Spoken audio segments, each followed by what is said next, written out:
Wali Kota Subulu Salam Haji Rashid Bancin membuka pendidikan kader ulama Kota Subulu Salam tahun 2025, bertempat di Aula LPSE Kota Subulu Salam, Kamis 17 Juli 2025. Mengawali kata sambutan di hadapan Forkopimda, Kepala SKPK, para anggota Majelis Permusyawaratan Ulama, Ulama Dayah, kader ulama dan undangan lainnya, Wali Kota Subulu Salam Haji Rashid Bancin mengucapkan jadilah kader ulama yang kuasai ilmu. Dikatakannya bahwa menjadi ulama selain ilmu agama dikuasainya, juga mesti peka terhadap problematika sosial yang berkembang saat ini. Jadilah pelita yang menerangi sekitarnya. Tak kalah penting juga ulama harus paham politik.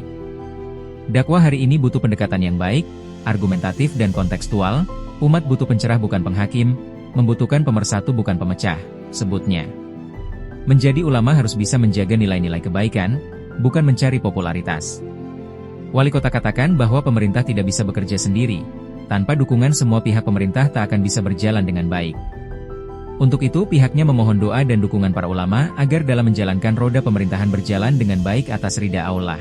Lebih lanjut Wali Kota mengingatkan kepada kader ulama Kota Subulu Salam agar terus belajar, menggali ilmu dimanapun yang akhirnya bisa berkiprah dan mewarnai dakwah di pelosok negeri.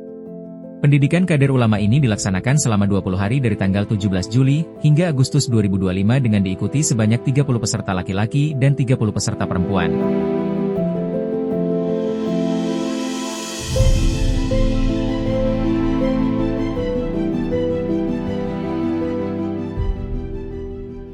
Media Center, Diskominfo Subulu Salam mengabarkan.